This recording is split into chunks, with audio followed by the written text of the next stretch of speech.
All right, ladies and gentlemen, grand entry is about to start. I apologize for the wait. We're going to play you a little video, and then the drummers can start.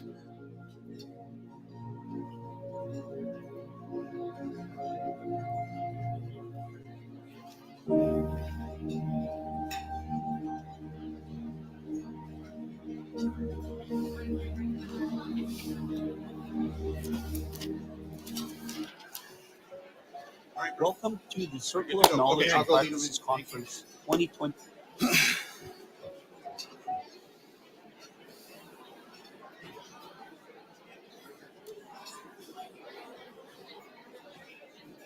Good morning, everybody. Bonjour, Jason Bone, Indigenous Cause. Mikanak Dodem, Gishguning Donji. I said my name is Jason Bone. I'm from Queen First Nation, and I'll be your MC for this morning. So I'm happy to see everybody here, and we're looking forward to a good couple days. I'd like to, we're going to start the video here shortly, but I just want to remind everybody that when the drums get going, we want to be quiet and because what we're doing is we're inviting that spirit in to allow us to do the work for our children. So let's have that respect our grandfathers and our grandmothers have installed in us, and be quiet and respectful for the drum while it's playing, and let everybody come in, because for a brief moment, time stops a bit and spirit takes a look at us to see what we're doing. So we're going to start with a video here, folks. So enjoy. Welcome to the Circle of Knowledge and Practices Conference 2022. This year's theme is Forwarding Traditions, New Approaches for Teaching Old Ways. First Nation philosophies and traditional practices have kept their nations and families alive through thousands of years of living in a challenging environment. First Nation cultures and languages contain the teachings needed to survive and thrive, even as we face life's hurdles. These ancient lessons have been tried and tested. Educators have an intrinsic role in connecting the past to the future through the students of today. This year's Circle of Knowledge and Practices will be infused with the goal of teaching tradition and finding new tactics to teach First Nations knowledge and skills and values.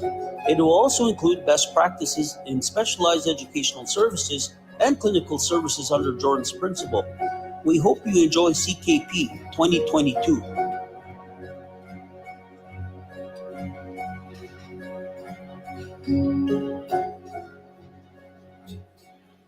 Daga Nibowik, please stand.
Jimmy Good, sir, Spirit Sound Singers.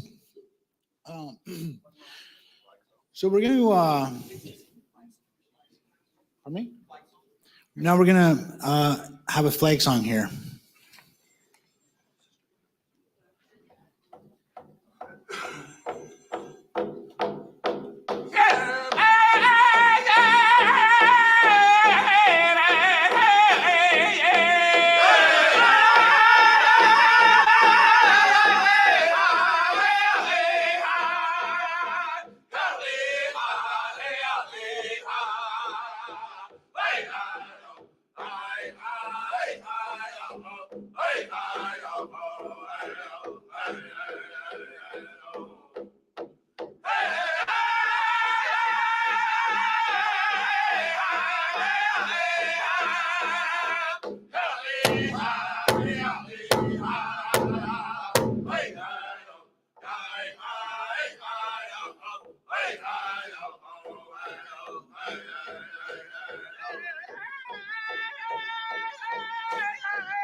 Good gentlemen, at this moment, we'd like to, Michael Hutchison would like to offer some tobacco to Elder Ernie Daniels for our opening prayer.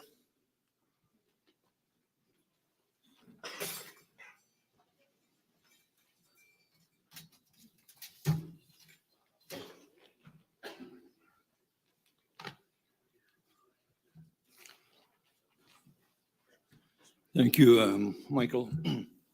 Thank you to the Education Resource Center. I didn't expect to do the opening prayer this morning, but I'll do it and accept the tobacco.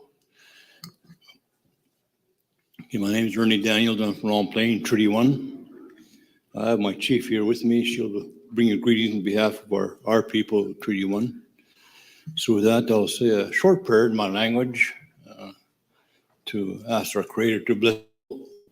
So pleased and honored to see all our educators here today that help our youth and our young, our children, empowering them as we get out of the situation of poverty. You're the ones that are going to help our kids get educated, and I'm so proud of you. I'm a knowledge keeper of Long Plain, knowledge keeper of Treaty 1, as well as I have my boss here with me, Cindy Woodhouse. She's a regional chief from Manitoba Region, Assembly First Nations. So I'm her knowledge keeper. Nagis good nogum.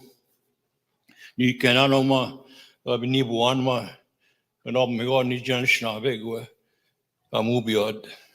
Well, Semango Bena. I need them scribbish because my condo then, because I'm not say.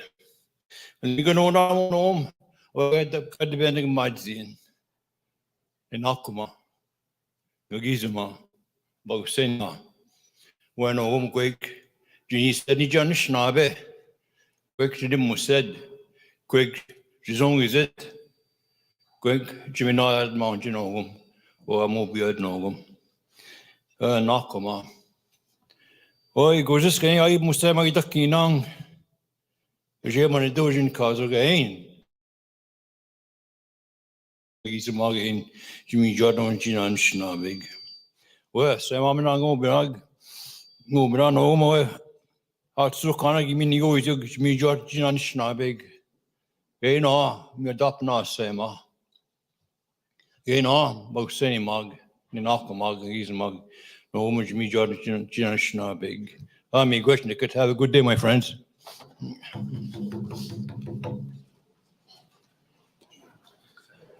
Jimmy Goetz, Ernie Daniels, for that opening prayer. You know, a couple things that you can hear in that prayer. You know, Minagozi win. Those are the sacred gifts that the Creator has given us. So, Miigwech for that prayer.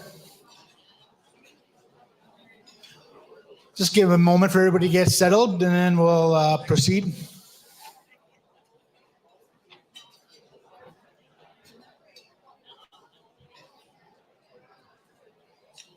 Okay, so for cheese, is quorum again? Yeah. That's me. Okay, Charles.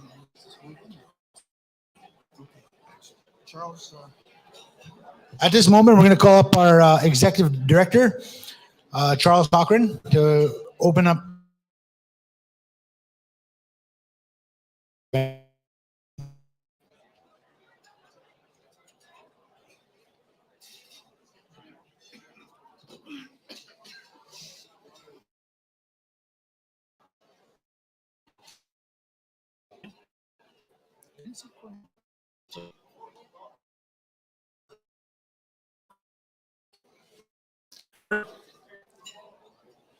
Welcome. Miigwech kinawi manung mabijat. Charles Cochran dis nikas kap masing may kisendan jingdon jinda chinandan anis na be andawanis na be mon. Up checking chinandan kinawi mamutabyong chibijot nungom chenegis ding chimamutabyong chimino ganun ding chimino bapyong. Welcome, my name is Charles Cochran. I'm the Executive Director of the Manitoba First Nation First Nation. My Anishinaabe name is Flying Bald Eagle, and I take great honor with that. and certainly take great honor being Anishinaabe and being a language speaker. I do want to say thank you to Elder Daniels for the opening prayer. Also want to say thank you to Elder Ed Azur for the pipe ceremony this morning. And certainly welcome all the guests. Welcome all the, and I'll say it, it's overwhelming how many people that come out to this event. I speak sometimes, I speak in forums, and I always speak about the great work that our people do for our children. That will never leave me, never. When I look at what we have here, and I'm going to say that I've been fortunate in my life to be given the honor of doing things like opening prayers. And in my opening prayers, I acknowledge all the time about the children. And the reason is that's why we're here. That's why we are here. That's why we exist. That's why we live. That's why we work. It's everything about those children. So everything I see here is a testament to the great work that you all do in your schools, in your communities, and I'll even commend our staff that go out and provide services to those schools and communities. We take a lot of great pride in that. I welcome our chiefs. Chief Clarence Easter, our chair. Chief Wayne Desjarlais, Ebb and Flow First Nation, my chief. Grew up together, actually, so very proud of that. Grand Chief Cornell McLean from Lake Manitoba.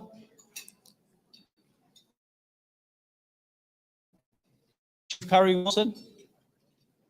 Many others. Again, thank you very much for coming and being part of this great event. And of course, Regional Chief Cindy Woodhouse, just as she's walking by. Today is a great day.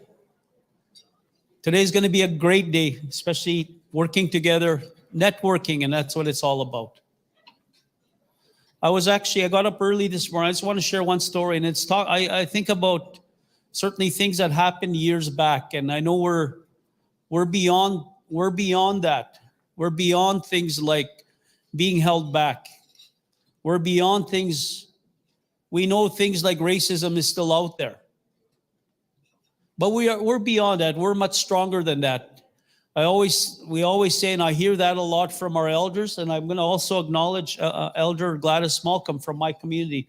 Very proud and honored for her to be walking with me.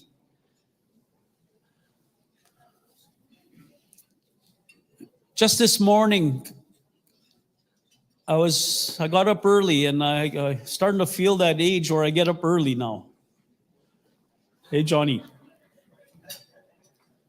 I watched this video, and I really thought it's first time I was really taken aback by it. And it's a video from 1967. And again, those challenges our First Nation people have had. And it's actually the runners that went from open the 1967 Pan Am Games. And how they went from Minneapolis to run all the way to Winnipeg. 10 First Nation young men at that time. And certainly there's people there that I've been very fortunate to meet, like Elder Dave Crashane Jr., Pat Briere, Charlie Nelson, Elder Charlie Nelson from Rosso River. I've never met William Chipaway, Lake Manitoba, and there's others. They took that torch from Minneapolis to Winnipeg, and once they did all that running, carrying that torch through thick and thin, they made it. They got to the door. They got to the door of the stadium in Winnipeg, and basically somebody met them and took that cauldron away from them. They whisked them off to a restaurant and had to watch the opening. The runner that grabbed was a non-Indigenous person running the flame to the cauldron. And they put our people out to the side, watch on TV. And meanwhile, they did all the work. That doesn't happen anymore. And again, that's based on all the good work. I welcome, again, I welcome our First Nation educators. It's all about the work we do. You do it in your communities. Yes, we have all cultures in our schools. We have the non-First Nation, and I'll say it, and I acknowledge our friends, the Filipino community, also the speakers, the teachers from the Filipino. Thank you very much again. Welcome. Welcome, everybody. I don't want to say any more because it's all about working together. It's all about getting together like this. And I take great honor and pride in working for a great organization, but it's also the great work that's done for the schools and the children. That's what it's all about. I say thank you very much. I'm going to hand it over back to Jason, and I want to say welcome and thank you. Miigwech.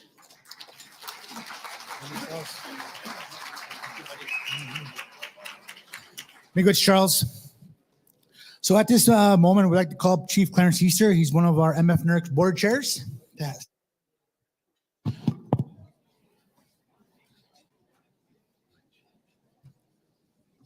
Good morning. Naskoon, bagen uts kay sepak. Clarence Easter ni siniga son chimoy ni uts. Ni operation di sigis kay ni migoin. Naskubit na ka gino, pe mama uye kan uts kay sigag. Ano mo tamego matan si sigis kino mo agok. Tsaka si misinog ko si siminog. Naskubit now. I'm very grateful to be here this morning with you. I know this conference is called the Circle of Knowledge. You know, that circle was full at one time like this. You know, we filled up the circle like this at one time, and now we're filling it up again.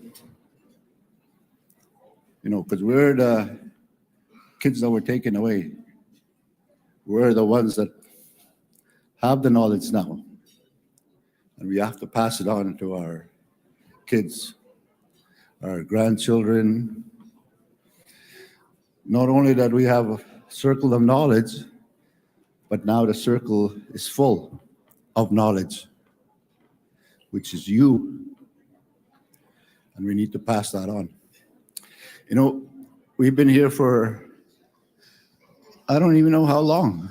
I mean, I'm told it's time immemorial.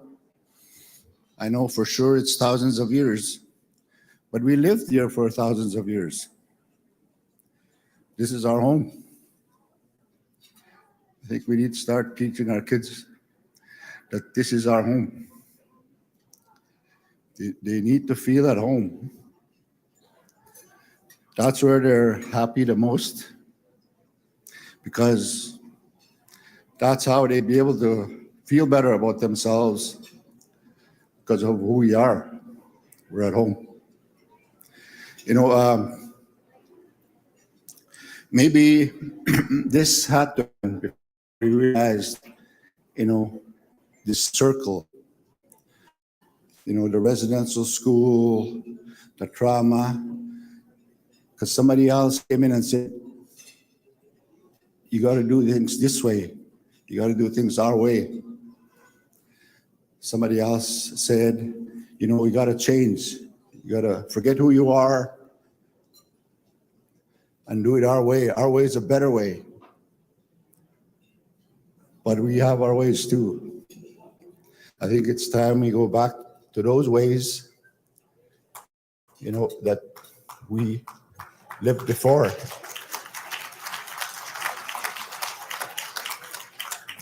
Because we're always at a conflict. And I noticed that even when I was going to school, like there was always conflict. I always disagreed with what I was taught.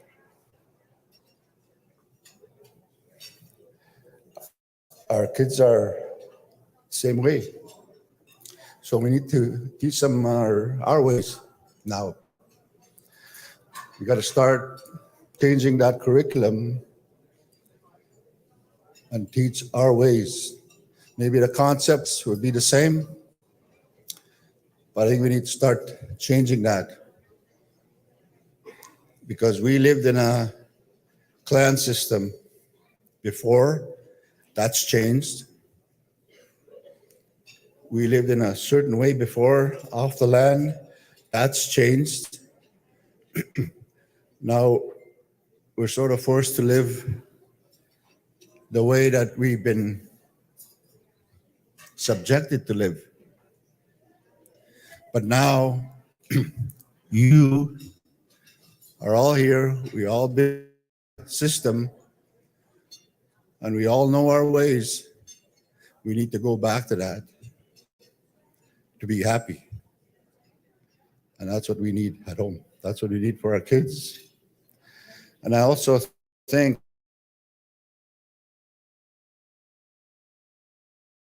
calendar year, we can set our own. I think it's time we set our own curriculum. It's time we set our own system. And I think we're so been used to following this system because we were taught that. We were taught to follow a system. We had our ways. What are those ways that we had? We didn't have a system. We had a way of life that focused on life, not on a system, but it focused on life. It focused on kids, the circle full of kids, the mothers, the grandmothers, the grandfathers, the people that go hunting. That was a circle. I think we need to understand that and start teaching our kids those ways. But they also have to learn the system, because they have to deal with the system when they come out of the reserve. When they look out the window, they have to deal with the system. So we need to learn our way and the system. I welcome you all. I'm very grateful to be here as the chair of MF NERC, and I always push for our ways, because we're always in conflict with the system. When you go to, like the justice system, the educational system, all those systems that are out there, we're always in conflict with that. And we have to deal with that. But we need to know our way. So that is my message of this morning. So thank you very much for listening to me. And hopefully the board of directors will listen to me too, but it's always a challenge as well. But I welcome you all, and I look forward to the way we teach our kids. Thank you.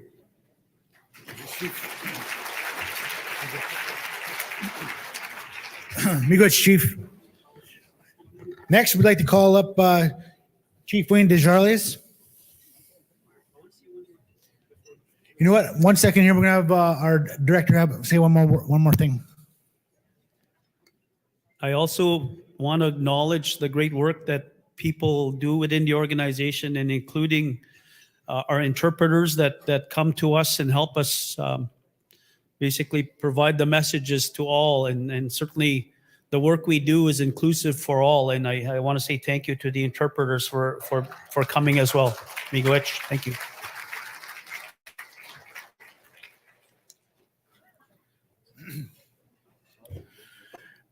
Chief Wayne Desjardins. Miigwech. Obiskumis kodebzike himuni mi desagate. Disnikas. Anistabe hima kanjuga gauge kejung. Apejo nishin mano umga nakamigak. Kenige bange hudi medibajum. Adesh ni wizaga na shim. Ani wib mi kedwan. Zani buma yo kanga nasutta mata. Anishnabe mong.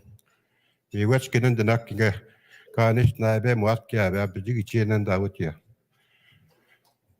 Good morning, everybody. Chief Wayne Desjardins here from the Evansville First Nation. I'd like to thank the drum group for the songs and the drum that we had this morning. I'd like to thank Ernie for the opening prayer.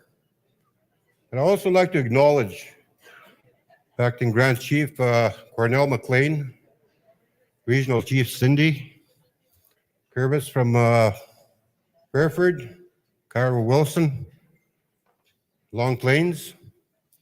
And I also like to acknowledge my council, Darren Masu. Stand up, Darren. There he is in the back. Brenda Baptiste. Where's Brenda? Stand up, Brenda. Daryl Musso. Is Daryl in the, oh, he's right there. And Margaret Brissette. Margaret, stand on the chair. But anyways, we're here for an education conference. But I'd like to talk about a few things that in the last few months, my council and I have, we're trying to go back to the language program in our community. It's one of the most important things that we should be having in our community.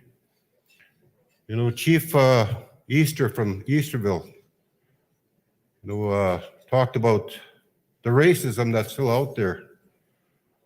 And it's not going anywhere. He talked about the curriculum that we follow, the provincial curriculum. How come we don't have our own curriculum in our communities? The way of life, the way it used to be. You know, we have hundreds of years of experience right in this very building today. Lots of people with education. I'd be the first one to admit I'm not the smartest person. But the thing is, if we have everybody working together, we have all that experience.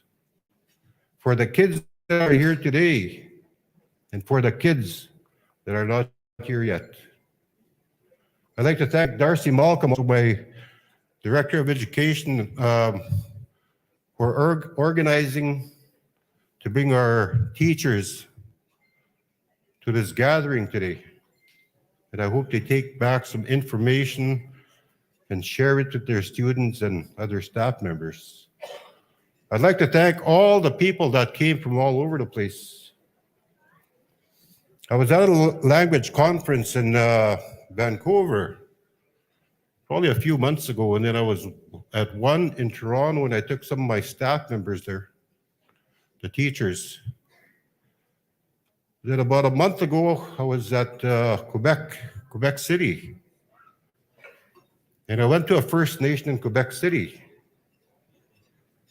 And the gentleman that was hosting us at that meeting, he said, I'm going to bring my elder to come and say some words. And the thing is, out of that community, out of that First Nation in Quebec, that was the last person that speaks the language from that First Nation. So what's going to happen after that last person is gone? You know, I had the pleasure of teaching in Sandy Bay First Nation a few years back. That was the greatest 3 or 4 months of my life when I started teaching the primary kids for phys ed.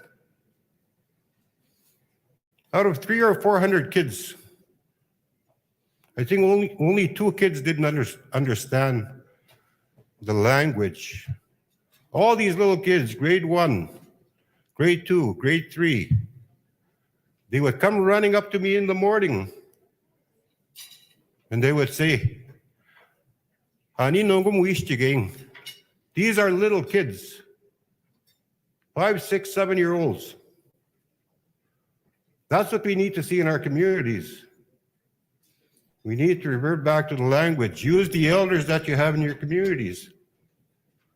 It doesn't have to be only elders. There's lots of people that may have not finished school, but they have that strength of language with them in their heart, because that's how they grew up. That's what they learned. You know, I'm happy my son Tyrone is here today. Tyrone, can you stand up? Tyrone Desjardins is there, folks. No, I said stand up. He listens once in a while. And I'd like to thank Darcy Malcolm again for bringing, like Darwin's one of the tallest staff members in our school. And I'm going to introduce the shortest one. No, it's not you, Elaine. It's Charles's daughter, Linda. Linda, can you stand up? Linda, stand up. Linda is a very good friend of mine. But anyways, with that, folks, you know, it's very important. We're here today for the kids of today and the kids of tomorrow. So please bring back the experience that you're going to be learning in the next few days. And with that, I'd like to thank everybody again.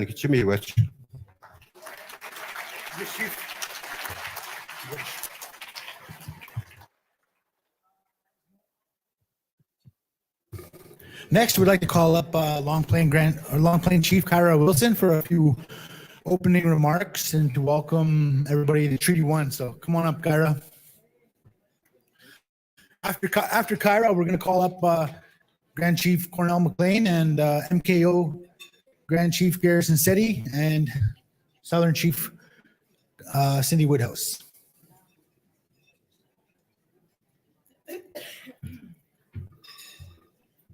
Good morning. I didn't know we were doing shout outs, so I'm just going to start looking in the room who I can get to stand up here.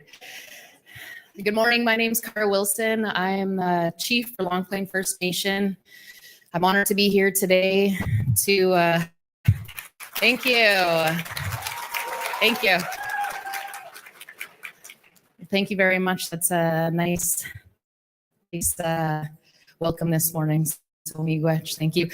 So I'm here to bring greetings on behalf of Treaty 1.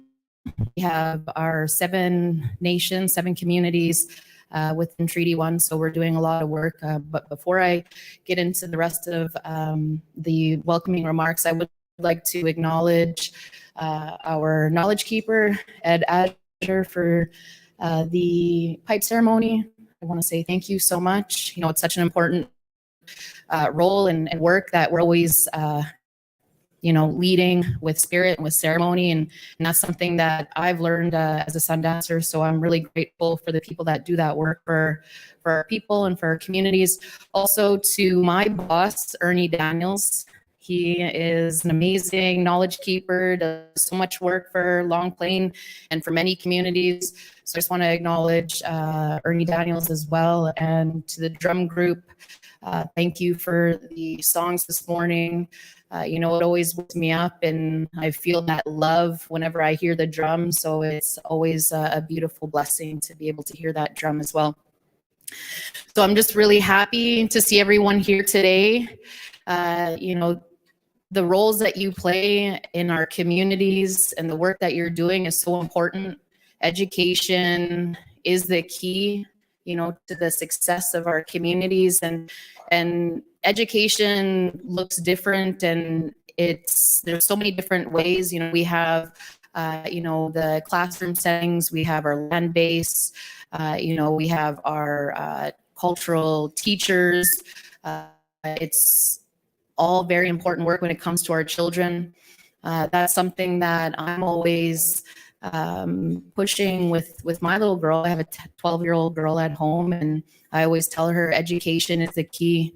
It is always going to open up doors. And so when I look around the room, all the work that you guys are doing for our communities, it's important work. And I hope you remember that every day when you wake up and open your eyes and look in the mirror and tell yourself that you're awesome, because the work that you're doing is so needed. And I'm just so grateful that we have so many educators in our communities, and you're all here today to, take on more knowledge for our children and for our families, for our communities. So I just want to say thank you.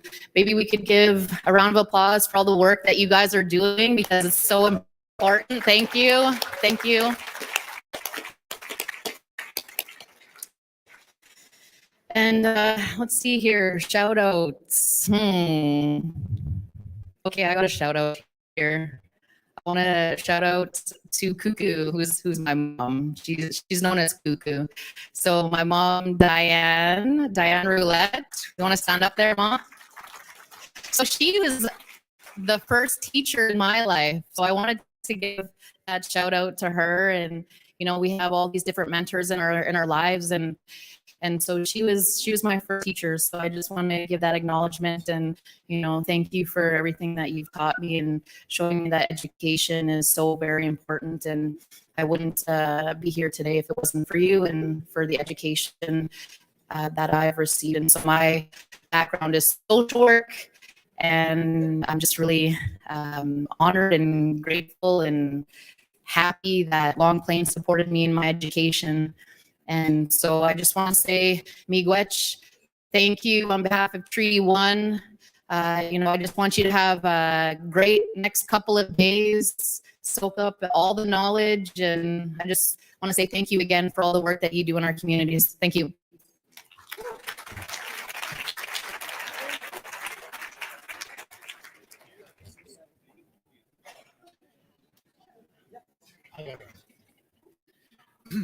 Next, we'll call up AMC Grand Chief Cornell McLean.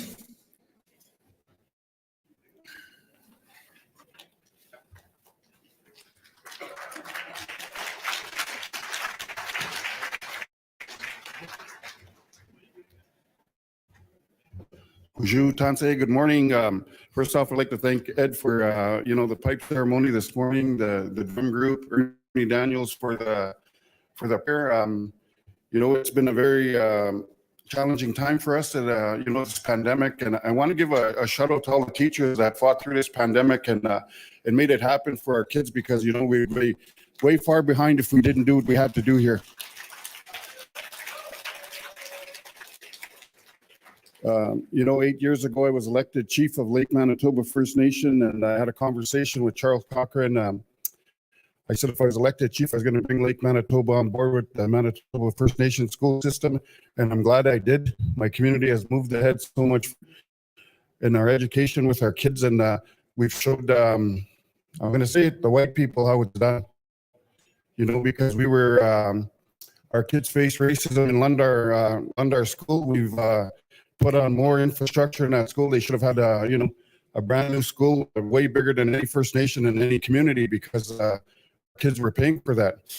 So with the decision we made to bring our kids home to Lake Manitoba, and they started off in portables. We made that decision. We were going to put them in the gymnasium. We didn't have we didn't have permission by Indian Affairs to bring them home. Those are my kids. I brought them home. And Lake Manitoba deserved to have, and they weren't getting up 6 o'clock in the morning. When we talk about shout-outs, I want to talk about two people in my community, Crystal Mizzy Abbott and Frida Mizzy Abbott, and of course our Vice Principal Darcy. We fought through a lot of adversity in Lake Manitoba and bringing the kids home, because it was about, for some members of my community, it was about money being forwarded to Lundard. It's not about money. We never put a dollar sign on our children, that's for sure. We made a decision to bring Manitoba a good education and to be, number one in our eyes, right? They are. So, we're moving forward. It's somewhat sort of like, my people brought this to my attention, that all the portables in my community, and temporary. What's temporary? We think of 14 years on a trailer, that's temporary classroom. So, Lake Manitoba School it was made in 1976. So, at one point we were told we're at the top of the list for a new school. Well, that didn't happen. Charles knows this. We met with numerous times with education people of Indian Affairs. How do you define yourself being on that list? Where are you on that list? Where are we today? But I can tell you Lake Manitoba is a part of 8 schools that are being looked at right now. So, and I'm very proud of that. I've always thrived on trying to get the best for my community. Right now is my role as acting Grand Chief. That's number one priority is education, try and move to work together in unity so that MF, NERC, AMC, SEO, MKO, we all work together as one and not battle one another for the same dollar. So I want to acknowledge my brother MKO Grand Chief Garrison Satia. They kept missing him this morning with the opening remarks, so I want to acknowledge him. He's a very good. He's going to make everybody want to climb up here. But I'm just going to leave you on this note. So Charles talked about playing hockey and that all his life, and he said to me that I paid $5 to go and watch him. Well, I'm glad he had something to fall back on. Very much.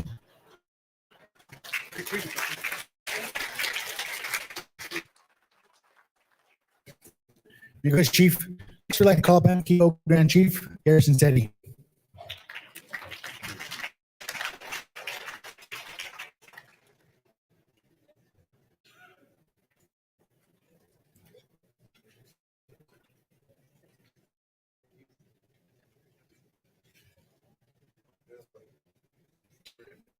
No.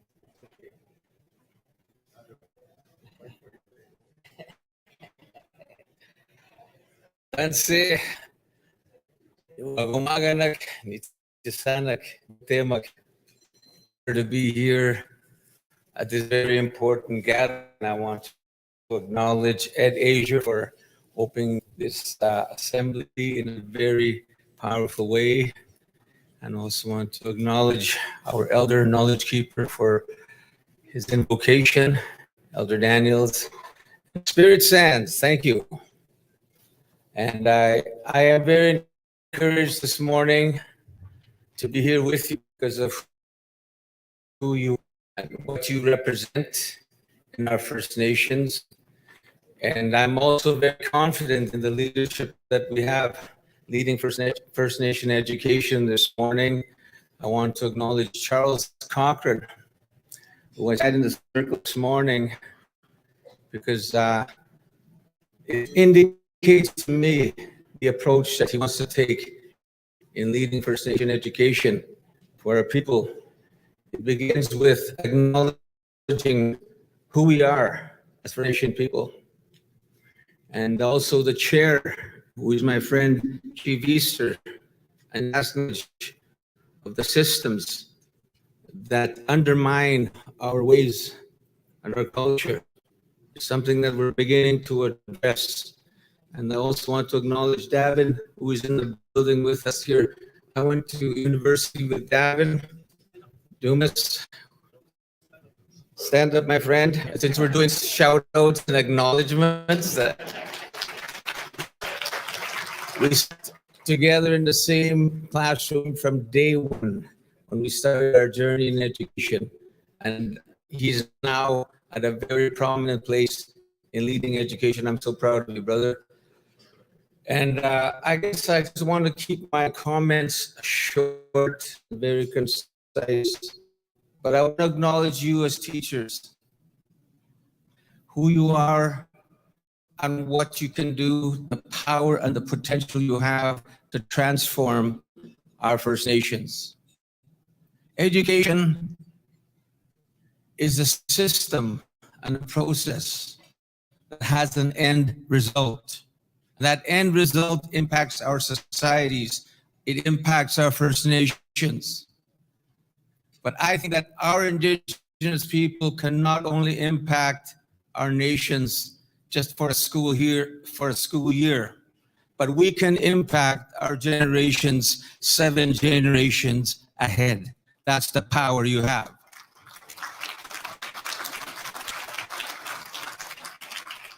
That's why I want to acknowledge you. You are in the front lines, shaping and forming the spirits and the minds of our youth, our future generations who will lead us and no doubt have a greater impact on our societies.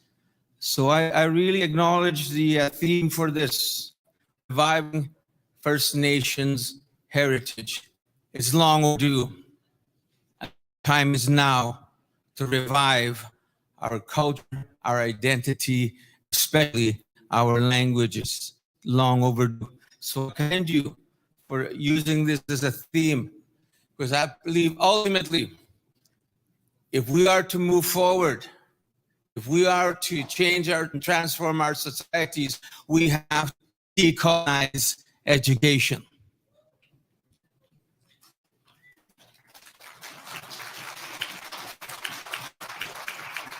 It's a protest system. Education was used to take away our languages and our culture and identity and try to eradicate who we are. But here we are as Indigenous people today. We've come a long way. We have survived. They did not succeed, and they will never succeed.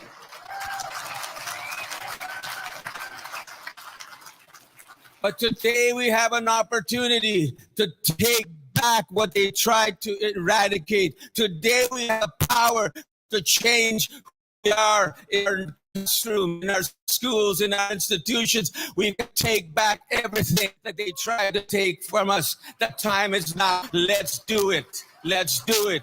Let's just talk about it. Let's transform our nations. Let's transform our people, because I believe our people are a very powerful people, and we need to give them the tools and the knowledge to be able to do that. The time is now. I was again, and ask commit now. Hi.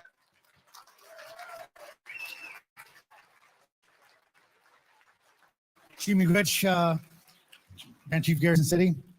Last but certainly not least, I'd like to call up my good friend, AFN Regional Chief Cynthia Woodhouse.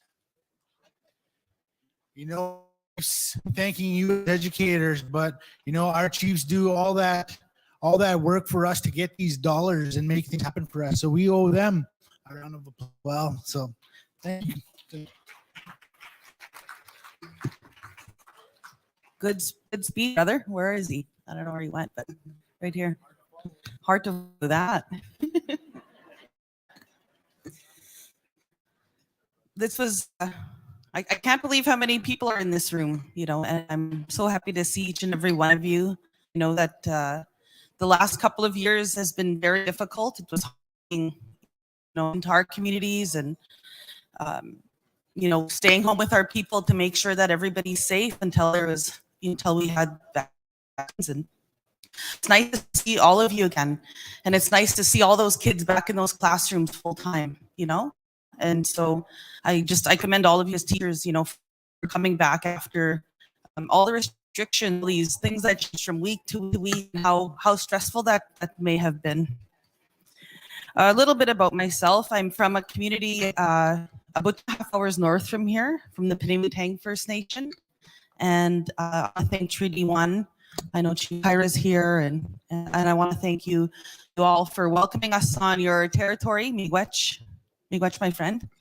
I also want to thank my knowledge keeper, and he doesn't like being called elder, and he changed this actually at the Assembly of First Nations and said, not elders anymore, we're knowledge keepers. So that's when you hear knowledge keeper, that originates from Ernie Daniels. And thank you for your commitment and your love to our people all the time.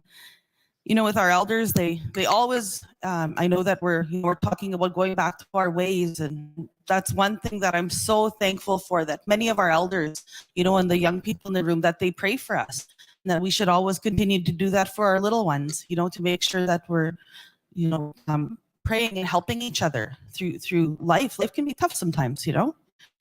I just want to thank the Chief Easter. Thank you for your words this morning, and Chief Desjarlais. And you know, I didn't realize that he taught for so long, and I'm glad to know that. Chief Satie, what a great speech you had. Chief Cornell, Miigwech, Chief Wilson. Yeah. And so it gets a little bit about myself. I am the regional chief for the Assembly of First Nations, and so one thing that I'm working on, and I commend all the work. I commend Charles and everybody else for your work that you're doing. And I think, you know, and I see that you're around and you're working, you're trying to get these kids focused and giving them knowledge so that they have the keys, you know, to succeed when they have to grow into an adult, you know. And I grew up on a small First Nation community. And I was happy for that, because I was able to listen to the language. I heard the language growing up, and I heard the prayers of our people there. And I always think, like, we need to make sure that every one of our kids has that, and that they're listening to the language. Even though you think they're not listening, use it in front of them. You know, they're listening. One thing that I want to thank all of my colleagues a lot. Something that we're working on. I know our mission for 2022. For 2023 is going into the federal government on Saturday morning. That's the deadline, so it'll be tomorrow night. But I know that you need schools. and rest assured that we're working hard to make sure that have those invested into Manitoba. We'll be doing a heavy lobby effort in Ottawa to make sure that many of you don't have schools, that you get those schools and that you get that infrastructure within your communities that you need for your children. And so that's what we've been working on lately. And I just want to commend each and every one of you for continuing to do the work. I know we'll continue to do our end, and I think together we'll make an even better. So happy to see how much MF has grown, to see this many people in the room in a few short years. And I also heard that there's going to be graduates tomorrow. Is that right, Charles? There's going to be a whole bunch of grads of people that are specializing in different areas. I'm so proud of you, and I lift you up. And miigwech, thank you. Yeah.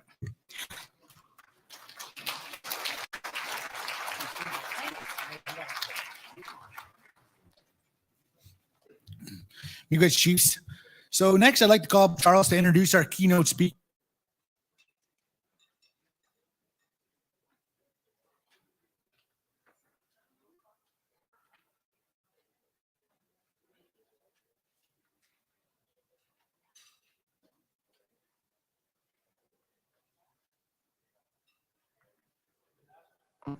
I've been asked to introduce the keynote speaker. I have notes here, but I wasn't going to use notes. I know Melanie Bennett. Melanie's a very strong trailblazer in her region. Melanie sits together with other representatives in the national table, and I'm very fortunate and honored to also sit at the national table called the National Indian Education Council. Melanie brings to us her knowledge as a First Nation woman, but also as I say, a trailblazer, because Melanie has transformed the Yukon territory in education, previously driven by the province, previously driven by non-First Nation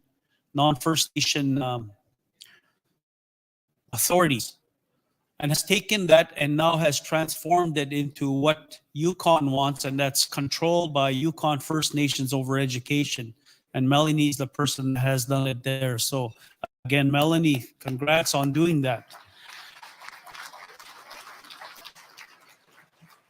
Melanie is the executive director of the Yukon First Nation Education Directorate. She's born in Dawson City, Yukon, into the Wolf Clan of the, oh man, I can't say that, but you will, Tronquetch in First Nation. Melanie is the great-granddaughter of Mary McLeod, granddaughter of Ali Titus and former Chief Hilda Titus. Melanie has dedicated her life, and I see that a lot in her work, to working with you to succeed in education. In her 30-year education career, she has served as a First Nation liaison, teacher and administrator in First Nation schools and ministry-operated schools in BC and Yukon. She takes great pride in her Yukon First Nation ways of knowing and traditional knowledge. She is a strong advocate that First Nation culture-based learning should happen for her students every day in our school, and she has told us the same thing. I see that in her posts I see it very, her desire, her dedication to First Nation education in the Yukon, and I commend her for that. Again, she's very experienced in education, but is also a great person, a very great person. So I'm going to ask Melanie to come up and provide her keynote. Thank you very much, Melanie, and welcome, Melanie, everybody.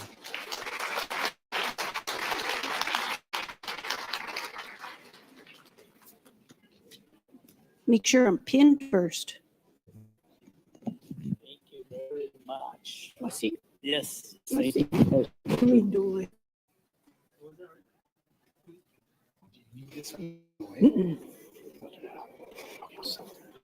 Let's see. Kamato Zodixen. Oh, you want the camera on YouTube? Kamato Zodixen. Shojre Chagur. Shojre Melanie Bennett. Wejager Alice Titus. With Alfred Titus. Wachakshore Hockey Hilda Titus, Bathu, Cedric Carr, Zur DJ, Trondukachin DJ, Dawson City Tsan DJ, Whitehorse Huchin, Yukon First Nations Education Director at Gra Cherahokai, Masicho, Treaty 1, Masicho, Métis Nations, Masicho, Shiatso, Shenya, Masicho, Sun, the drummers, Spirit Sun Singers, and Masicho Trinin Sewell. I said to you today in my language, and I will help Charles, we are the Trondukachin. My name is Chikar. It's not that fancy name like Charles, where he gets like Flying Eagle and all of that. My name means egg.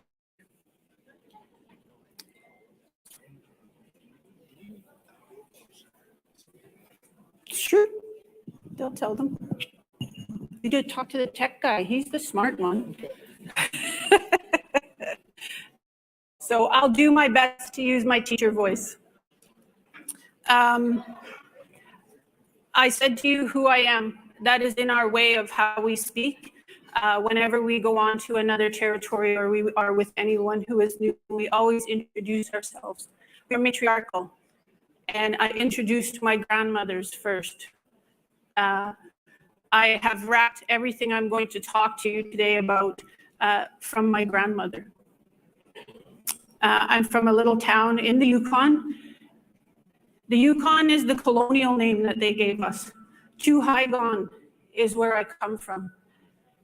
Chuhaigon is where people come together. How am I doing, Matt? Good. So I just really want to thank, I'm going to start with just a little bit of a smile because I was a little bit humbled coming in this morning when I first came. And I always have room for that. You have to as an educator. I actually met Davin first, and it was when we were on a K-12 technical table at a national level. And I had flown a very long way, all the way to Ottawa. It takes me a day in travel by plane, a lot more if you're by car, to get to Ottawa. And I had met Davin. And I was new to the table, and he was asking me about our home and where I came from. And I very proudly said, you know, I'm from the Yukon. Here's who I am. And as we got to know each other, I asked him, or he asked me, how many students are in your region? And I said, well, Indigenous students, we have about 2,000. And he goes, oh. So of course, what's the natural question for me is, well, how many students are in your traditional territory? And he goes, well, we have about 21,000. So we have different dynamics, but it was Davin who I first connected with. And from there, our story grew. And we had the honor of hosting MFNREC in Yukon last year at our conference to come and see what we were doing, because in my view, I had said to Charles, as I had begun working with him, that we want to grow up to be just like MFNREC. You have a great organization that supports your Indigenous children and ensures that they are going to have an equity and substantive equity to education. So we have a lot to learn from each other. So I really honor that, and I say thank you, Masi. And I do want to say before I go into things, the reason that I'm here is the same reason that you're here. And it is our Trident Sewell, our children. They are our most precious gift. And when I heard you speak of 7 generations, that is a same philosophy for us in education. What we do now will impact our children for 7 generations. So that is why we are all here, and hold my hands up to you for that. So I thank you. What you see on the screen right now is my language. We speak Han, and it is what I said to you today. Ni he da she sho trin lai. It means I am very happy to be here. And when I told you I am my grandmother, I am my grandmother's story. I was born from the seed of my grandmother that was put into my mother. It was my grandmother at the age of 4 years old who had told me at the age of 4 years old that I would be a teacher. I actually resisted that. I married a fisherman hot out of high school, thought I was smarter than her, scooted off, got a Bachelor of Science, said I was going into medicine, and wound up taking a job with 3 kids, and took it because my kids could go to the daycare across the street. I was at the strapping age of 23 years old, and it was in a First Nation school on Vancouver Island. And it took me 3 days to figure out that my grandmother was right when I was 4. And that set me on a 30+ year now of education. My grandmother's story started with me with what you see encircled there. When I was 7, my grandmother started to teach me to bead. In our culture, we do traditional beadwork. As I see, many are adorned here. It looks a little different than ours, but that's part of us. I started sewing when I was 7. I start and end my day every day sewing. So I was up bright and early, and Charles, I will say, it's okay to be up early. The birds get up early, and do you ever see a grumpy bird? No, they're always happy. So, and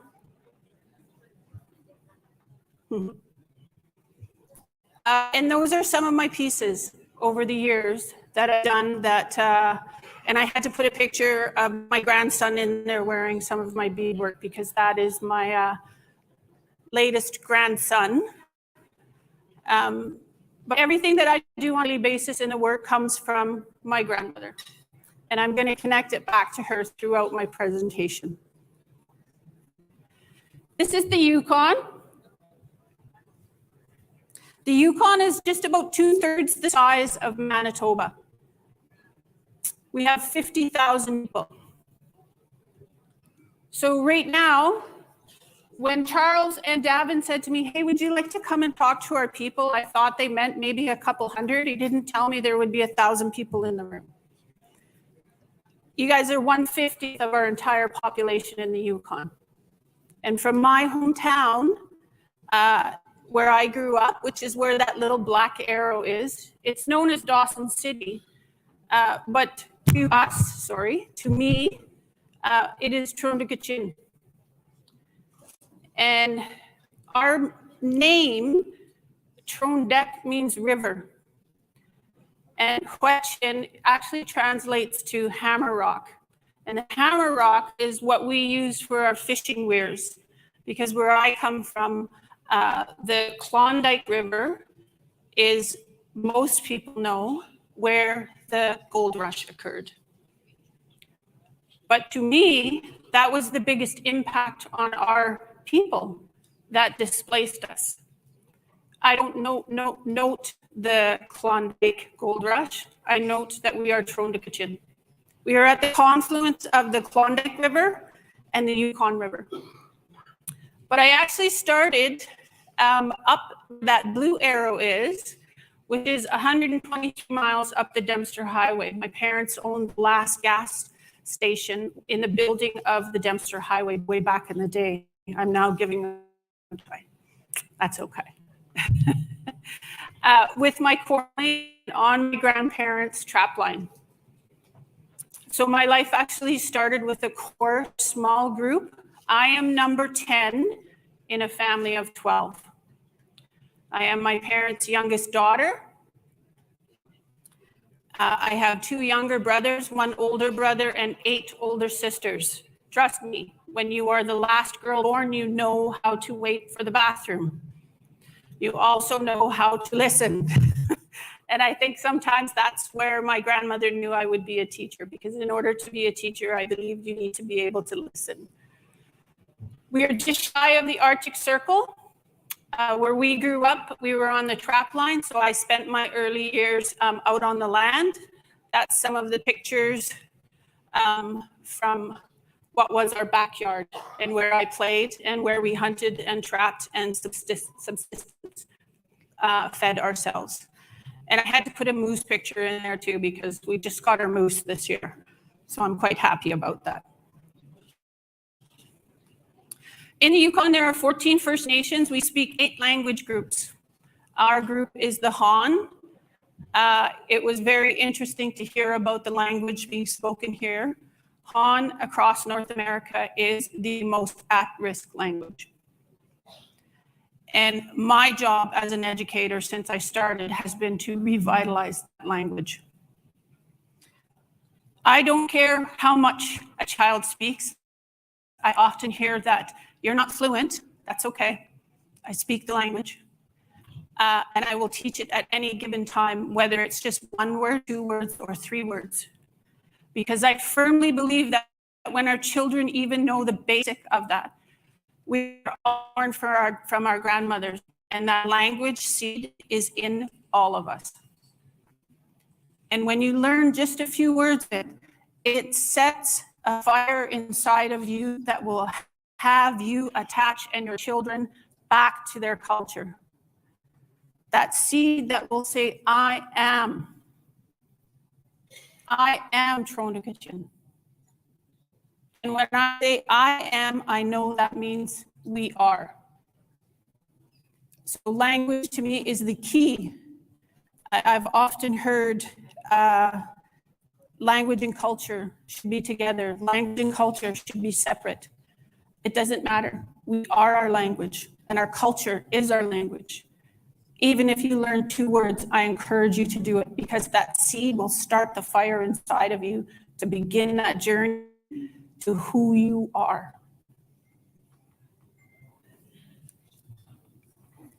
My grandmother gave me becoming an educator, and as you heard, I've got a lengthy career in it, and it's been an honor all the way through because my priority is children. We have a different dynamic in Yukon. We're a territory. One of the conversations I had with Davin was he was talking about his schools and the school on reserve. In Yukon, we do not have any reserves. We have what's known as settlement lands. We have 14 First Nations, 11 of them are self-governing. In 1960, when most regions were being handed back education for First Nations to gain First Nations control, it's called jurisdiction, the federal government started to give that back through the Indian Act and the ability to negotiate that. In the Yukon, they removed that by giving jurisdiction to education to the territorial government. Throughout that time, we have had to navigate a system that has, through multiple Auditor General's reports, failed our children, repeatedly being told you're not serving them. We have the lowest achievement results in Canada. We have the lowest attendance results in Canada. Sounds dismal, doesn't it? I'm an optimist. You have nowhere to go but up then. And I have governments accountable, both the federal level and state level, to serve our students and give us the substantive equality of education. And that meant challenging it. So it was in 2016, the Liberal government stepped into play and announced a significant amount of it was over $300 million going to First Nations education. The Yukon was excluded from that. And that is about the time that I met Davin. And I sat at the table and said, this can't happen anymore. They are not doing their due diligence to our children, and we need to change that. And that came from that seed that my grandmother bore in me to say, this is not right. So we start talking to our communities, self-governing and non-self-governing. We have 11 self-governing First Nations, 3 that are not. We talked to all of them and said, what do you want in education? And from that bore the process of a framework agreement to negotiate and to establish this little organization called the Yukon First Nations Education Directorate. And I knew that, okay, my grandmother was right, because I'm here for this, to ensure that our kids are going to get an equitable education. In 2020, we signed our First Nations School Board agreement with the territorial government, and we have established 8 schools that have moved into the school board agreement. It's a collaborative agreement. It works with the territorial government. It's the path that our First Nations have said that they want to start to move forward to have their own. And our next step that I am working on now is so that we can actually have one of our own schools, because the Yukon is the only region in Canada right now that does not have a First Nations school. And we will change that, right?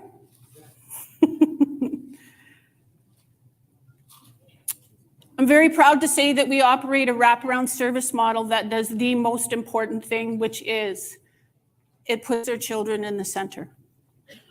All of our decisions are made based on what's the best interest for our children. And we bookend that with a program through our First Nation education advocates that brings in our knowledge keepers, and some of them still do prefer to be called elders in our regions. This is one of our knowledge keepers from our most northern region, Joseph Kay, and his great granddaughter. I was actually just in Old Crow. It is our most northern community in the Yukon. It's our only fly-in community. And we've been saying in Whitehorse right now, winter is coming. In Old Crow, winter has arrived. So we landed in a foot of snow, and I got the pleasure of spending a couple days there to be part of the General Assembly process of the Vundakwichin. Bookending that is our youth.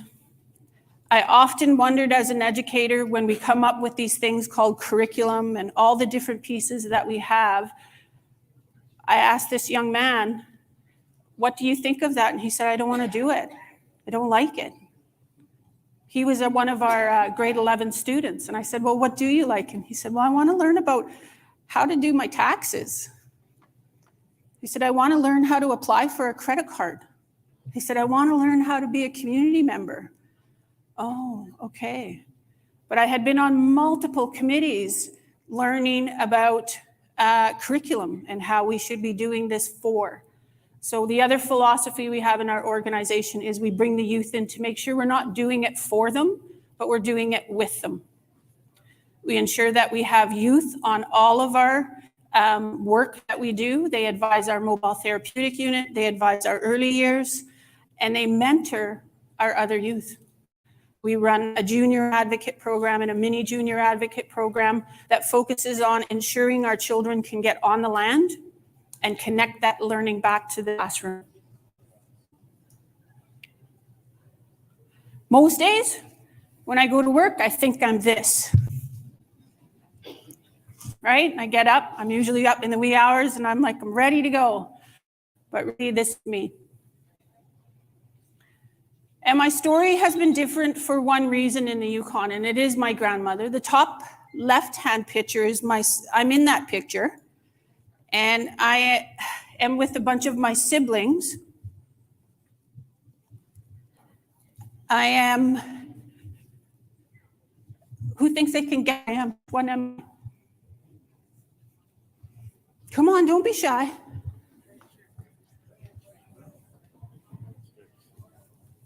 Oh, Davin says red stripes. Think so? No. I will tell you this, the top right-hand corner is my brother Errol. My father is Irish. We were Irish twins. We are 11 months apart. So 1 month out of the year, my brother Errol and I are the same age.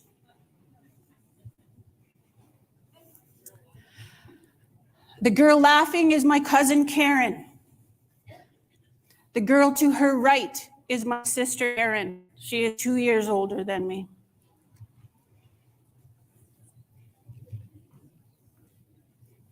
Anyone want to take a guess? Okay, if I told you there was a prize involved. It's like being at home, Indian bingo. Come on. We call it Quiklo.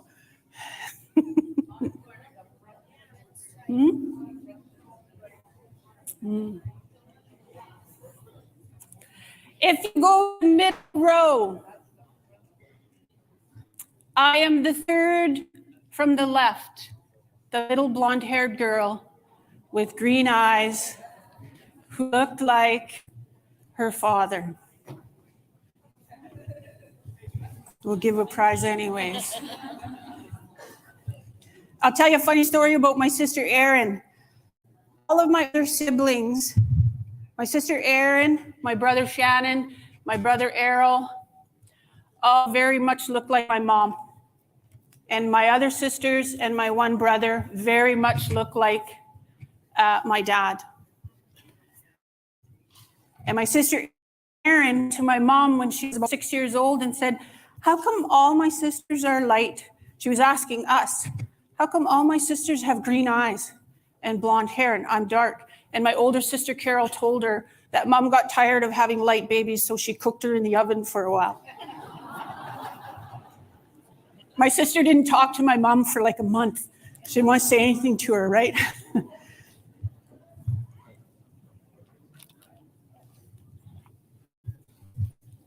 I'm going to come back to the picture on the right because that picture is me as an educator about 15 years ago now. My life involves those crazy group of kids down there who are all now adults. I am mom to 8. 3 of them are biologically mine. I've been married twice and never divorced. And I have 3 biological children and 5 stepchildren. There's my lovely husband. I'm blessed to be loved twice. And I have to tell you, I sent him a picture that in the airport, there's that big sign about the casino. I think that's why my grandmother loved my husband, because he loves going to the casino. And I sent him a picture that, "Oh, look where Davin's taking me." And he went, "No!" That's my lovely husband. And those are my 3 sons standing beside me in our traditional regalia. They were holding me up when I graduated from my 3rd degree in master's. And more recently, because I don't have any children, I have grandchildren. I'm blessed with 4 grandchildren, but they aren't home all the time and the house is kind of lonely. So I just let my husband know that we have to get 2 fur babies. So those are my 2 fur babies. The reason I picked that picture is not only most people don't realize that's me, but it would set the stage of what has happened to me in my career that brought me to where I am. I told you my brother Errol and I were the same. We're 11 months apart. I lived up in the Dempster. My first introduction to school was in grade 1. And when I say school, it was a colonial system. The grade 1 teacher, when we all lined up to come into what was at that time a portable to go to class, let us in. And as we walked in the building, she shifted us to where we should sit. And I was really perturbed because where I got to sit was not with all of my cousins. And then the teacher did roll call. And Errol, E, comes before, my maiden name is Carr. Errol comes before M. E comes before M. So she called Errol Carr and he said, "Here." And then she called Melanie Carr and I said, "Here." And she stopped. And I said, "Yeah, that's my brother." And she moved me to the other side of the room. For the rest of the year, I didn't understand it then until I got older. But for the rest of the year, she proceeded to teach the side of the room that I was on, not the side of the room that I belonged in. But I'm thankful for that because it taught me. Every day we get up, and I will have to say we have a warrior in us. And most people, when you say warrior, they think of this, right? Or they think of this, right? This is my warrior. And my warrior was, I introduced her as Hake Hilda Titus. She is the former chief of the Trondokichin First Nation, and that's her signing our self-governing agreement. And I'm going to invite you today, when I talk about what I'm talking about, to bring the warrior with you and who you think is your warrior. I heard a few of them talking about Charles and different things, because I really believe everybody has their own warrior, and it's the everyday one that's the most important. Does anyone know what this is?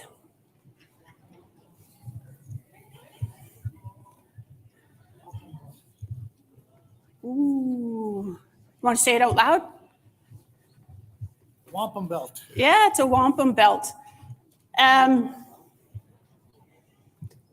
It's a 2-row wampum belt, and it's from the Haudenosaunee.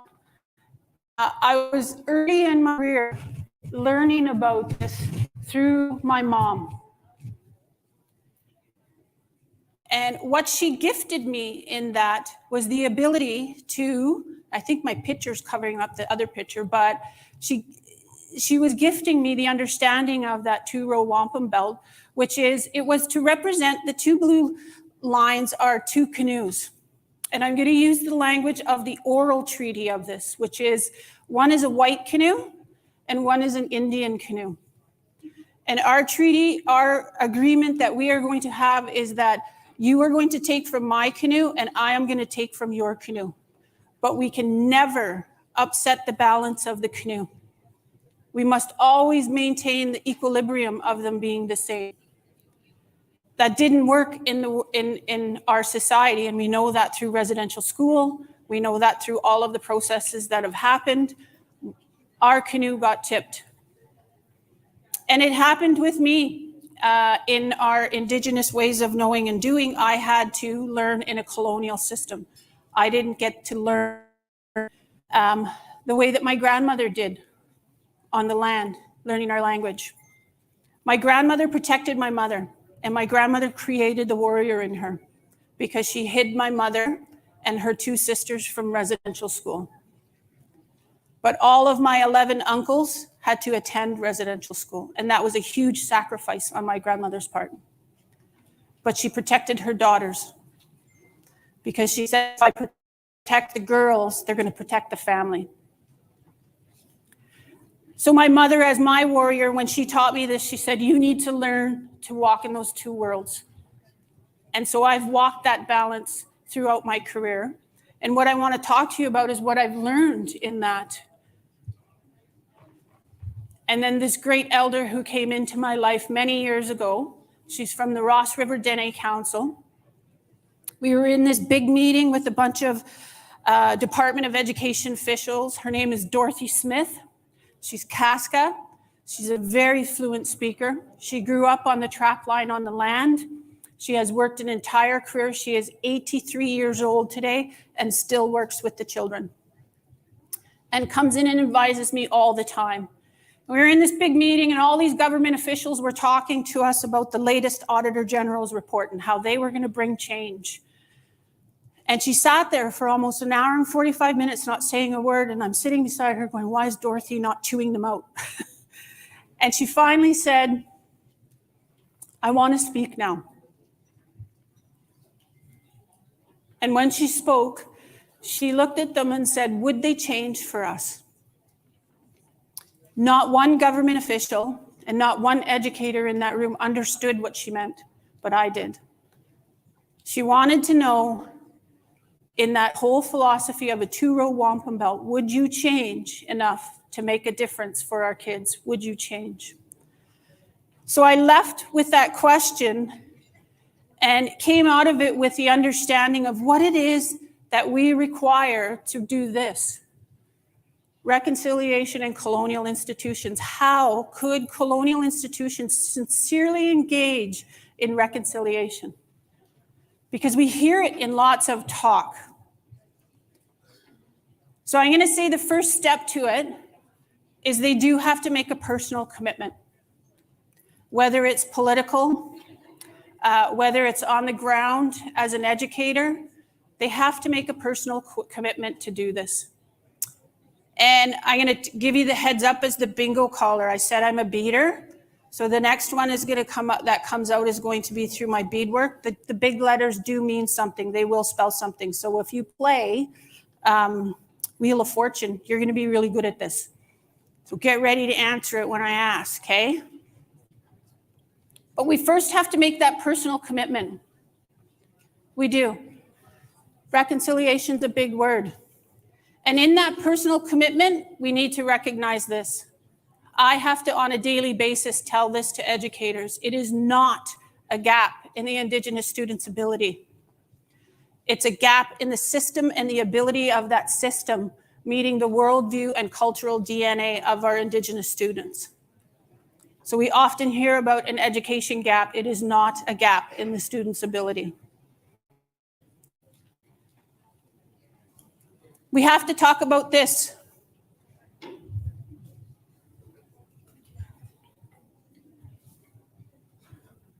We're talking about how anti-Black racism.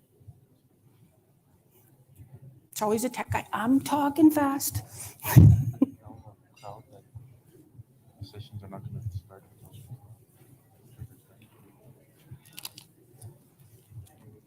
Anti-Indigenous racism. Okay. Hold up, there's going to be a quick announcement. Yeah, just a quick announcement. The workshops aren't going to start until this event is happening, so no need to rush off to the workshops. They won't be happening until this is done, I should say. Thank you. All right, now they're telling me to say that again with the mic on. So the workshops will be delayed until this event is over, so no need to rush out. Thank you.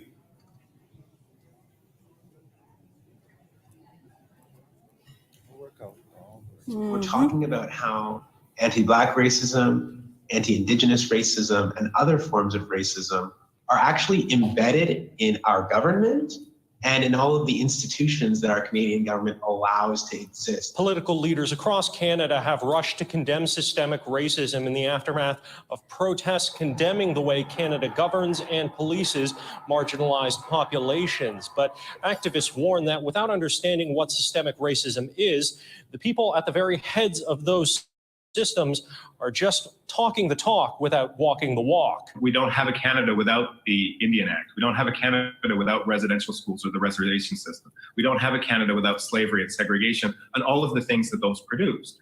Akwasi Owusu Bempa says systemic or structural racism is baked into Canada's history. Systems developed during the colonial era colored who had access to education, who could gain wealth, and who could hold political power. Those systems continue to have lasting impacts with results that are still felt today. Things like school disciplinary practices, the ideas and beliefs that were propagated and shared during those times influence how teachers perceive children's behavior. They influence how employers perceive the potential intelligence or work ethic of job applicants. And they influence how, organizations that I study, like the police, decide who they're going to stop and search. Today, Black women are one of the fastest growing Canadian prison populations, despite making up a fraction of the population. And the Conference Board of Canada reports Black Canadians earn only 80 cents for every dollar white Canadians earn.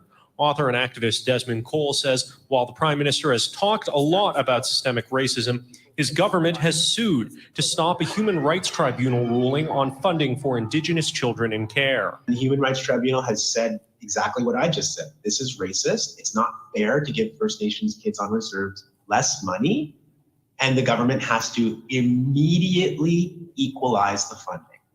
What has Justin Trudeau been doing instead? He has been fighting First Nations people in court so that he doesn't have to equalize the funding. Now, Cole was able to provide a long list of examples of Canada failing to address systemic racism or indeed benefiting from it, most recently failing to obtain the consent of the Wet'suwet'en people before attempting to build the Coastal GasLink pipeline through unceded territory. In Ottawa, Xiaoli Li, City News. They told us the world is ours, but only if we do things their way. We're done. So if I playing by ask those someone rules. in the room here, are you racist? Put your hand up if you're racist. Oh, there we go. I told you. I'm a beater, so. And I'm giving you a poppy because my dad was a veteran and I always do these. Nothing that I make from that comes to me personally.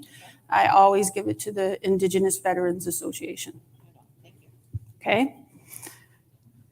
Systemic racism, I often ask that question to a lot of people working in education and they go, no, I'm not.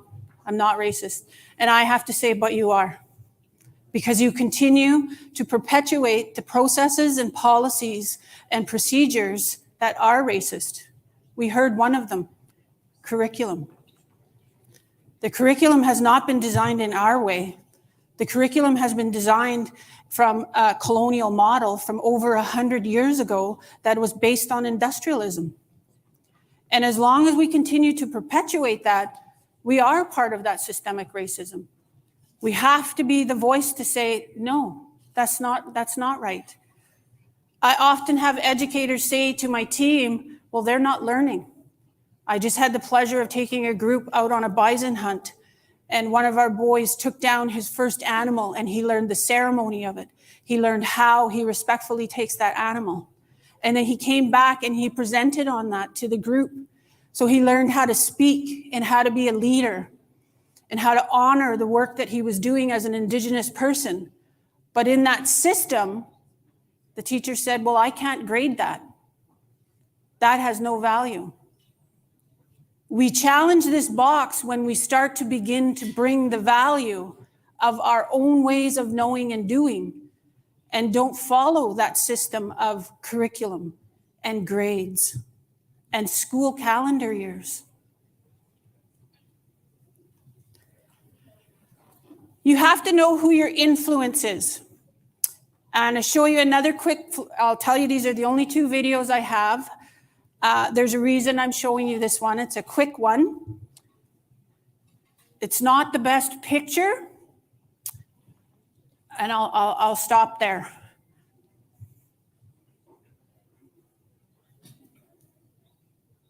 Individuals we're capable of actively representing the reasons for those decisions that are made in a moment. Last point, third lesson from all of this. And that is that it is not just the case that when we ask someone to explain themselves in the moment, they come up with nonsense. It is also the case that the act of asking someone to explain themselves actually changes under certain circumstances what people believe. There's a large body of literature on this, but the simplest explanation is something, this famous experiment called the poster test. And the poster test is, suppose I divide this room in half, down here, right? And I have across this wall, all these posters, tons of posters. And I say to this half of the room, you guys can have any poster you want. Take it. Take it home. It's yours, right? Very simple. Pick the best, pick the one you like the most. To this half of the room, I say, same thing. Pick the poster you like the best, take it home. But before, by the way, you take it home, could you just write out a couple of paragraphs of explanation of why you like that poster? Right? Okay. Then 6 months from now, I call you and I say, poster, remember the poster? How do you like your poster? This half, love the poster. Love it. It's up in the corner of my bedroom. Love it. What a great poster. This half is like, I hate it. Threw it out. Right? And then I look at your poster choices and I find that this half, the ones who are required to choose posters, chose different posters. They didn't choose the same one as you. And I'm guessing that this half, randomly speaking, is roughly the same as this half. Chose very different. And then I look at the kind of posters you chose, and I realize that there is a pattern in the difference. That the posters on the back wall were of 2 varieties. Some were impressionist paintings, and some were really cutesy ones of like kittens on, balance bars and stuff. You guys all chose the kittens. You chose the impressionist posters. Now, why is that? Because the act of asking you to explain your preference biased you towards things that you could explain. Right? I'm guessing that only a small number of people here feel confident in their ability to write meaningfully and intelligently about impressionist art. So as a result, what did you do? You went with the kitten. Because you said on an unconscious level, well, I can talk about why I like kittens. I had a kitten when I was young, right? So the act of making you explain your preference not just led you away from the thing that made you most happy, from your true preference, but it biased you in favor of the thing that was most conservative, right? It biased you in favor of the safe choice and against the thing that was strange and unusual. That is the single most scariest and most dangerous part of approaching snap judgments in this naive way. And that is by asking for explanations, we create a situation where people turn. Does anyone know who that is?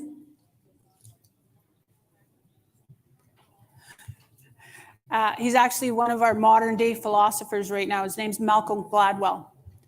And he wrote the book, Blink, The Tipping Point, Dog's Breakfast, very outside the box thinker.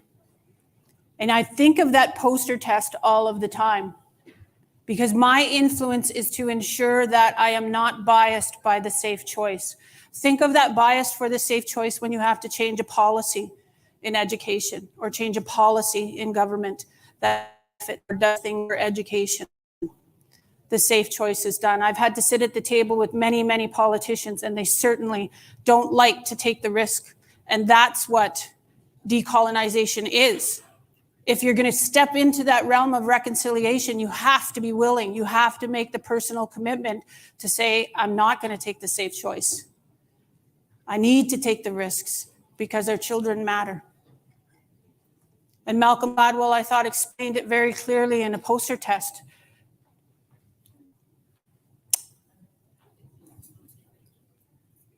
We have to know what our values are.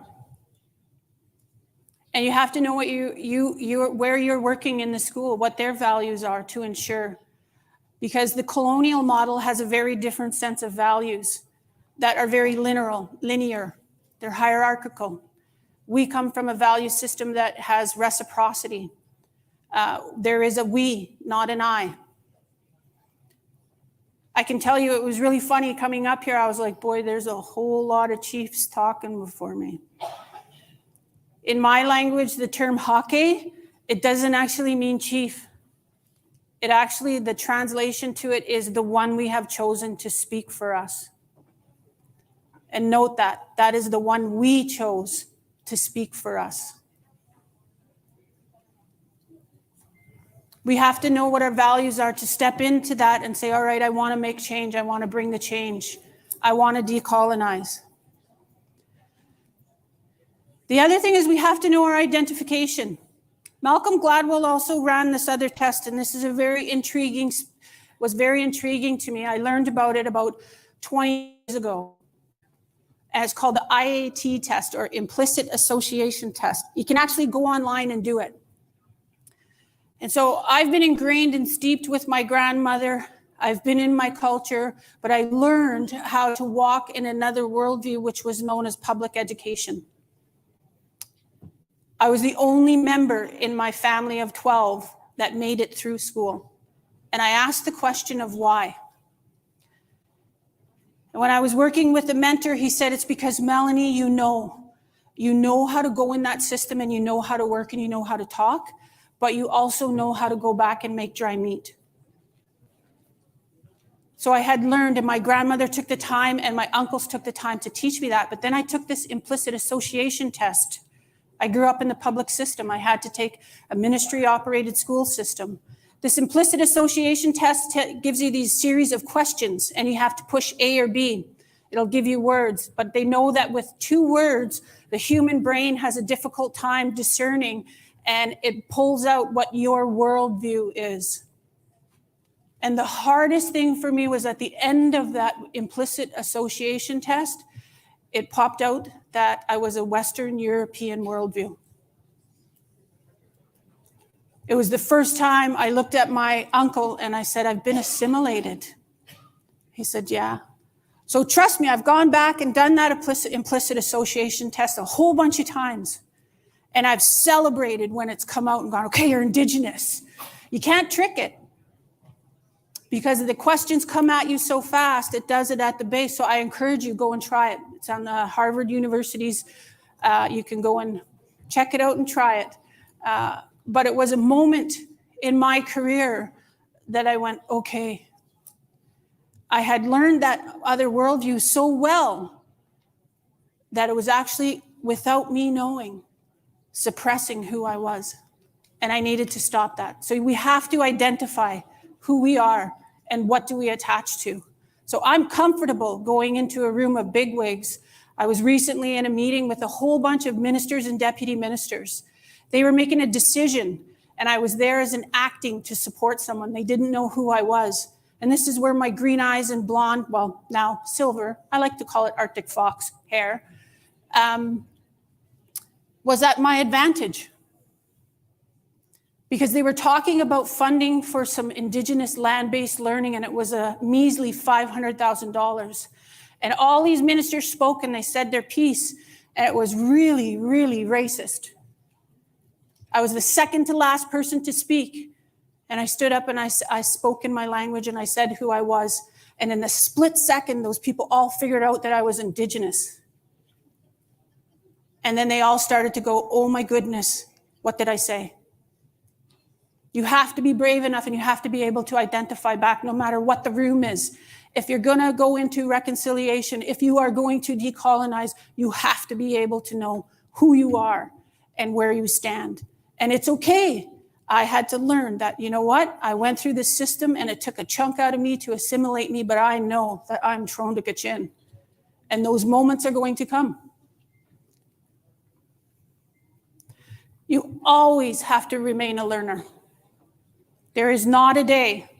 I sat and had the blessing this morning to be able to witness with Ed, to do the pipe ceremony.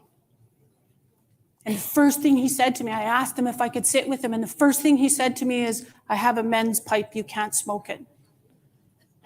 Wow. In my head, it was spinning, and I was going, what's a men's pipe? Because we don't have that in Toronto Kachin. It was so interesting, but I had the blessing of being able to do that, and boy, did I learn this morning. And I thank Ed for that, and Davin, and Charles, and Michael was sitting here telling me to hurry up. I encourage everyone, if you have not, whether you're Indigenous or not, read these two books. You have to know your environment. Whoops. You have to know what your environment is and how you surround yourself in that environment. My environment that I have now is the Yukon for Education Director, and every day I'm immersed in my culture, and it brings us strength. I have to point to two things on the slide because the environment that we set is for success for our children. That caribou set of antlers that you see on the right is the caribou that was harvested by Braden Gleason Frost this summer. It's a woodland caribou. He took it down in August, and it was his first caribou. He brought it back to the class, brought it back to his family, and he brought it back to his learning. We operate for us in YFNED, our summers are busier than the school year. We engage our youth. This summer, we had 65 youth in different programming, from horse camps, therapeutic horse camps, to on the land camps, to our knowledge keeper service camps. And that was the work of Braden. That comes back to his learning now. The one underneath it, does anyone know what that is? It's a cell. That was from a grade 11 student who was taking biochemistry online, working with us in YFNED. Her teacher said she needed to learn about mitosis and meiosis, and she couldn't get it, so she beaded the cell and learned the different parts of it. When she went to the teacher and said, here's my project on mitosis and meiosis, the teacher said, no, you need to write a paper on it. We had to advocate for them to say, no, that is the paper. It just took that child a month to put that piece of beadwork together, and she could stand there and tell you every piece of the cell, what the reticulating mycosis, meiosis, and mitochondrial parts of it are.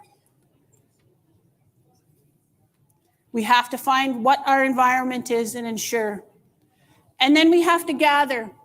I call these guys that you see sitting there my four kings. They are four of our elders and knowledge keepers. One of them operates our land-based camps known as Ataku and Amaku, which means my father's house and my mother's house. The other, and all of them, our residential school survivors. The other one is our knowledge keeper who operates our therapeutic horse camps and wrangling horses. We have to be able to gather what our own worldview is and our own beliefs to be able to project out, this is what I want to do when I'm in reconciliation. This is what I want to do to decolonize the system, taking those risks. And then we have to remove these. The one thing that I have no patience for in any of my staff or anyone who works with children is when they say, I'm not an expert. One of the people I have working from me is Filipino. Some of the people I have working for me are from South Africa. They're not allowed to say, it's not my job. They are not allowed to say, nobody told me. They are not allowed to say, not me.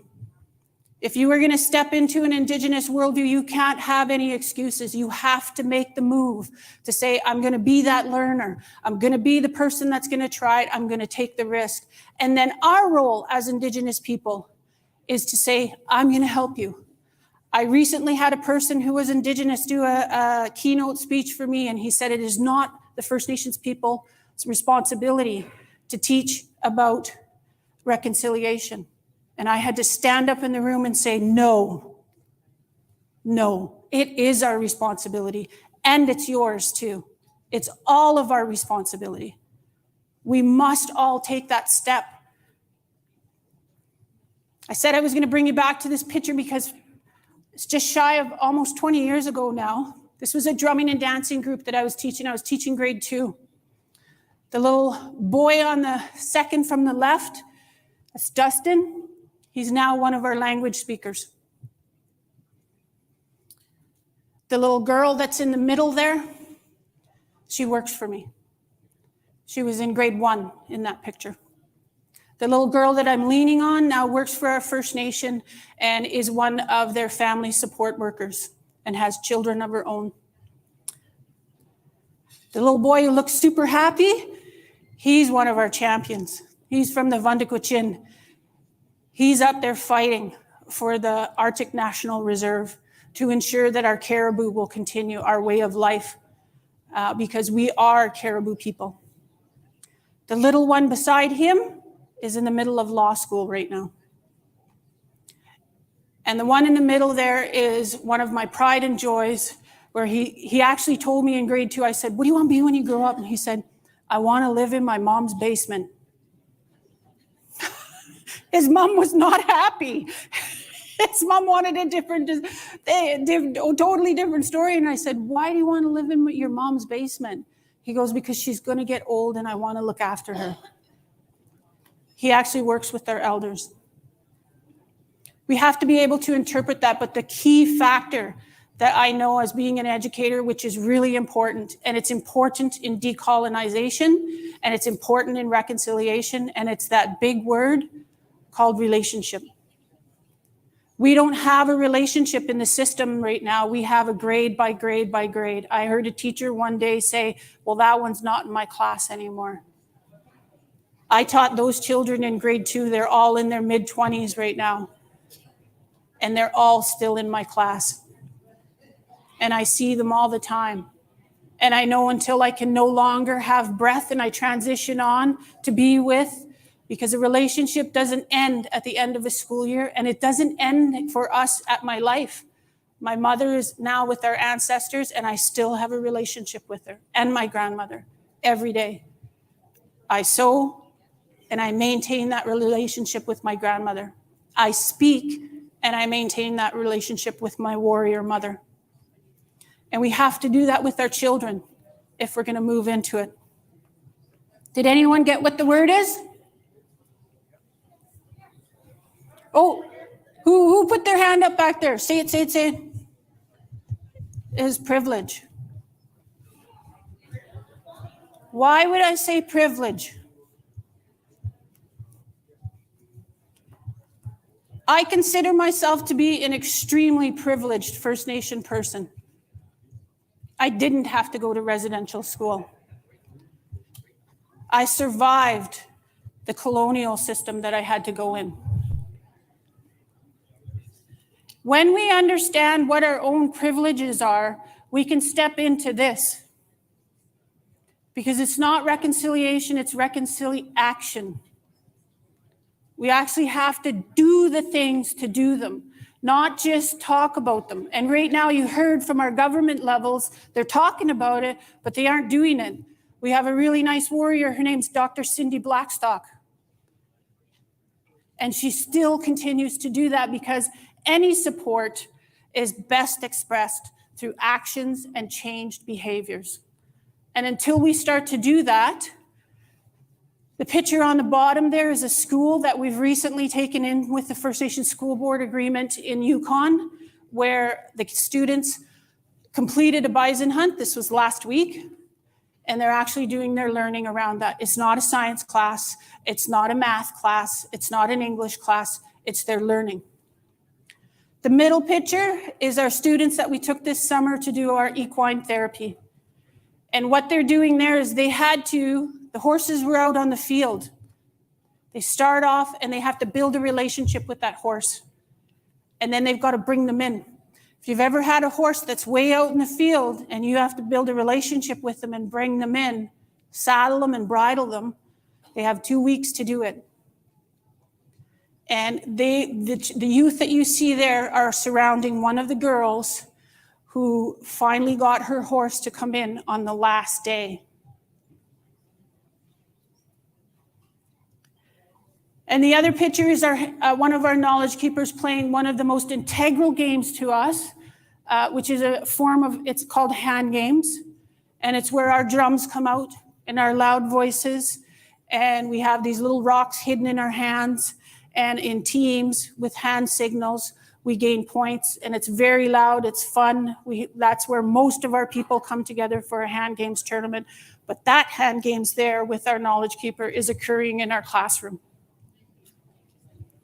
So when we recognize our own privilege and we step into that realm of reconciliation, then the change will come for our children.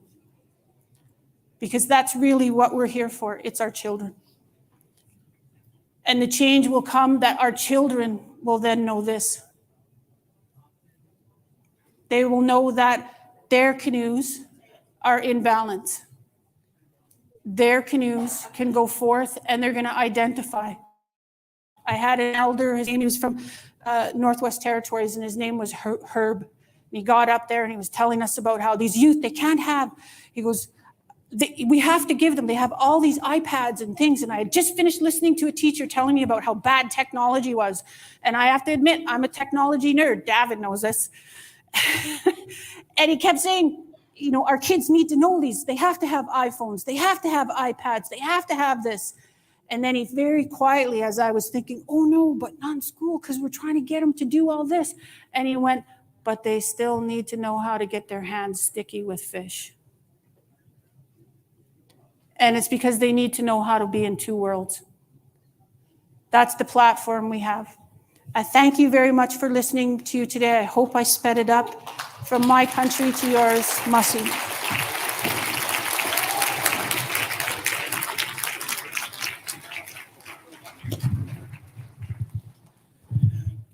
Thank you. Awesome. Mossy Cho to Melanie Bennett for her story here today, her grandmother's story, and those excellent examples of the Wampum Belt and the Two-Rope.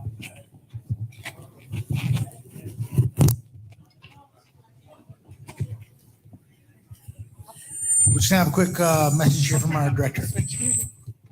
First of all, what a story. Thank you very much, Melanie. It certainly exemplifies the work that's happening in Yukon, and certainly exemplifies work that needs to happen all over. And I think we've been doing that as well in our histories, but certainly looking at is exactly that about privilege and reaction is very important in work that we all do for the children. So I really, really humbled about hearing the story that she has provided, and you know, she absolutely a great lady. I do want to acknowledge her gratitude, the gratitude for giving us that story and sharing with us, because it is a powerful story. So Chimiwech, on behalf of, I'll say it on behalf of our people, on behalf of our board, on behalf of our organization and the teachers in Manitoba. So Chimiwech, Melanie, thank you very much.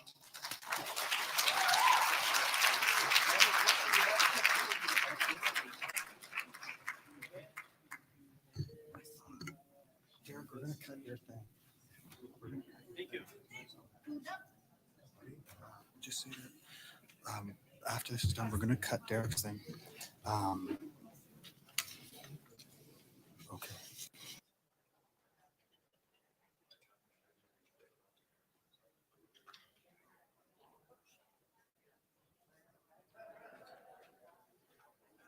Okay, everybody, we're just we're going to break for workshops here now, and expect the workshops to roll into lunchtime a little bit, 12:30 ish, and so one last thing I'd like to do is give my own little shout out to my Micmac friends live streaming, watching on live stream, Metallic Publishing.